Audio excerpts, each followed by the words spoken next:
Hi, it's James. Welcome back to the channel. So glad you are here. I want to go more in depth as I was thinking about my response to Justin Peters. I want to go more in depth on my actual testimony. What happened to me during my 2 years in Kansas City, and why did I love going to the prayer room?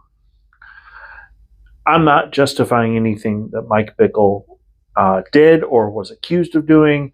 I'm not justifying the culture that was there. Clearly, there was stuff going on, and the executive leadership team at the time were not very open and transparent about it. I'm not justifying any of that. I feel tremendously bad for the people who were mistreated. And I hope that something can happen in a way where they get closure. So I'm not talking about any of that. What I'm talking about is my experience at the prayer room and why I believe that it needs to continue on in a different form. No Mike Bickle, no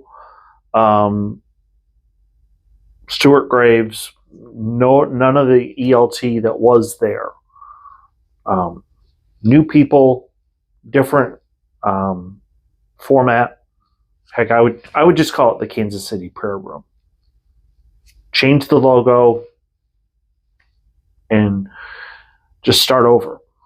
Because, as I mentioned in the previous video, we need a place where people can go pray. We need a place where people are praying for our country, for the world, for the church, for other Christians. So prayer is important.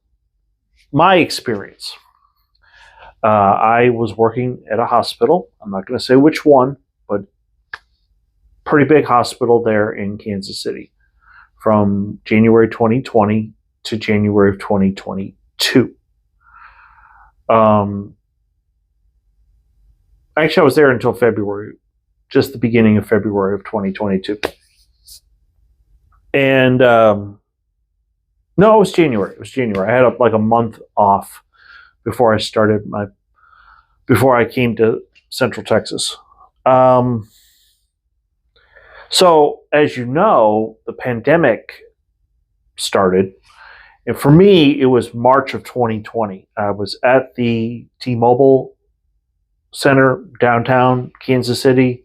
I went to the Big 12 basketball tournament. As I was coming out, the ushers said, "We aren't going to let fans in tomorrow. You need to get your money back if you have tickets tomorrow." And I was like, look, Oklahoma State's got to play Kansas tomorrow. They're going to get beat badly. I'm not going to that. Plus, it's during the day, and I'm not going to be able to get off work. It was the next day that they canceled everything. No Big 12 tournament, no NCAA tournament. To me, that's when the pandemic began. And at work, I saw a lot of people who had COVID and they died. Now, thank God for remdesivir, because it was brought in like April or May, and people were getting treated with that, and people were actually going home. No, they weren't 100% yet, but hey, they were alive. And I can tell you that people who had COVID felt like lepers. Like nobody wanted to go in the rooms. All the other professionals there, social workers, transition nurses, therapists, they were making phone calls instead of going in the rooms. I was going in the rooms. Gown, glove, mask, face shield. I was going in the rooms. And these people were so grateful just that anybody would come and see them. You know, I just kept thinking about Matthew 25, where he said, "I was hungry and you fed me. I was naked and you clothed me. I was sick and you visited me." And that's what motivated me to keep going. And I lived near the IHOP prayer room. So, but for a while, I wasn't, I was actually going to a Vineyard Church on the north side of town because they had church services on Saturdays. And I was working Sunday through Thursday. Well, that got changed to Monday through Friday. And so I decided I needed to go to a church a little bit closer to where I lived.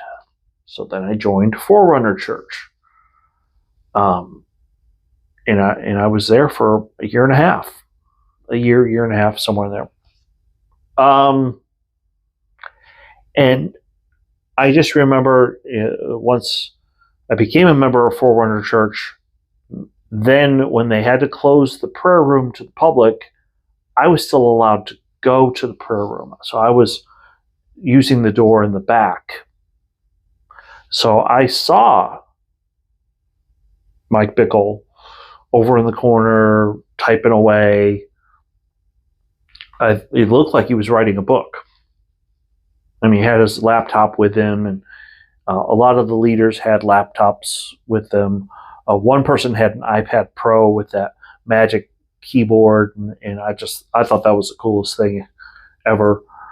But for me, going to the prayer room I was seeking God, and I was seeking I needed His strength. I needed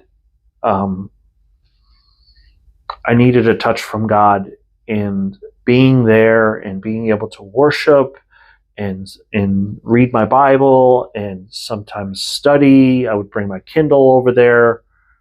It was really a time of refreshing, and it helped me get through the pandemic.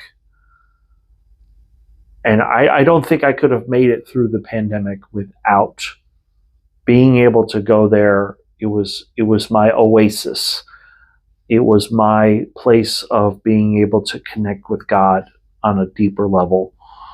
No, I do not justify anything that Mike Bickle did or was accused of doing. I'm not saying any of that. What I'm saying is I was seeking God. And the other part of it, and I don't want to go into too much detail, is that after about a year or so, my boss retired. And the person that was the interim supervisor spread lies about me, was trying to get me fired, and basically treated me really badly. And so I went to IHOP to pray and to seek God and to seek His protection. In Psalm 37, it says this, and I'm going to read verses 38 through 40. So let's put that up on the screen. It says this: sinful rebels are totally destroyed, the wicked have no future, but the Lord delivers the godly. He protects them in times of trouble. The Lord helps them and rescues them. He rescues them from the wicked and delivers them, for they seek His protection.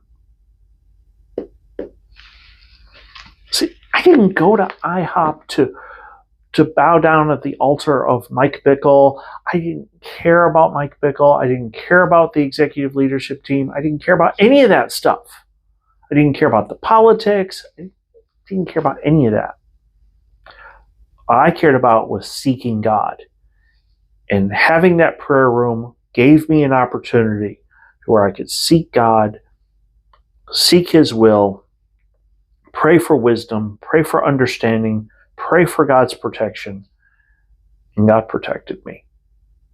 So I'm in Texas now. I've got I'm in a much better place, and I don't have to deal with that person anymore. But I can tell you that God protected me. I am truly sad that anybody got hurt who was a part of the prayer room, and I'm going to continue to pray for you guys and gals. So if you are new, please hit like and subscribe. I do want to thank you for being here. Simple fact that you're here tells me you want to grow, and I think that's awesome. Keep at it. Keep praying. I think if we all prayed just a little bit more, I think not only would God bless that, but I think it would help us to grow. So thanks for watching. Have a great day, and I'll see you tomorrow.